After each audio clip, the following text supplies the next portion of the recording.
välillä niinku nipistää itseni. Mun elämä on heittänyt 360 viimeisen 2 kuukauden aikana. Joten tähän pieni live update.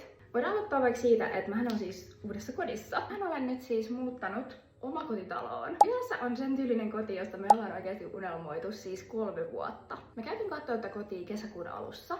Ja me niin nähtiin heti, että me rakastetaan tätä taloa ja me jonkun verran siinä palloteltiin ostotarjousten ja vastatarjousten kanssa. Yhdessä vaiheessa mä olin jo ihan varma, että me ei tulla saamaan tätä, mutta sitten heinäkuun loppupuolella me ajateltiin, että yritetään nyt vielä kerran, jos me sittenkin päästäisiin vielä yhteisymmärrykseen. Siinä kävi, että saatiin sitten molempia miellyttävä sopimus aikaiseksi. Mä en enää uskoa, että tää on meidän koti. Tästä kodista löytyy oikeastaan ihan kaikki, mistä mä oon ikinä kodissa haaveillut. Ja pari vuotta sitten mä ajattelin, että tämmöisen kodin ostaminen ei olisi mulle mahdollista nyt.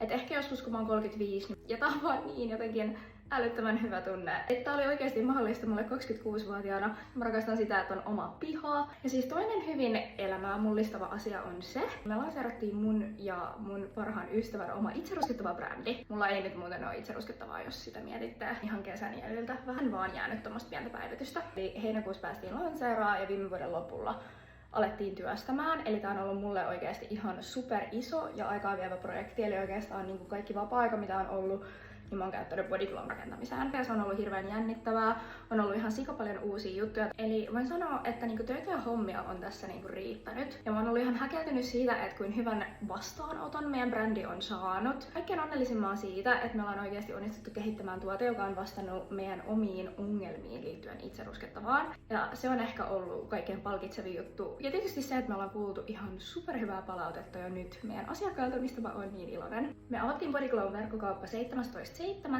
ja meillä oli 18.8. meidän ensimmäinen tapahtumapäivä. Me järjestettiin vaikutteille PR-tapahtuma ja sitten sen lisäksi me järjestettiin vielä illalla lounge party meidän ystäville ja läheisille. Mä voin sanoa, että tääkään ei ole ollut mikään pieni operaatio, koska en ole koskaan järjestänyt tällaista tapahtumakokonaisuutta. Niin etenkin kun muutto osui siis. Mulla oli ensin muutto, lauantai-sunnuntai. Sunnuntai-iltana vielä tehtiin tapahtumaan liittyviä juttuja, maanantain työpäivä, siihen päälle tapahtuman järjestäminen, tiistaina oli tapahtuma. Sanotaan, että oli aikamoinen puristus. Tapahtuma sai ihan äärettömän hyvän vastaanoton. Mun täytyy välillä nipistää itseni. Elän nyt tällä hetkellä niin montaa sellaista asiaa, mistä mä oon vaan haaveillut. Me järjestettiin myös Bodyn kuvausmatka Espanjaan, mikä oli mun ensimmäinen NS-ulkomaan työmatka, mikä oli myös dream come true, koska siitä mä oon myös haaveillut. Summa summarum on elämä ottanut aika erilaisen käänteen viimeisen 2 kuukauden aikana.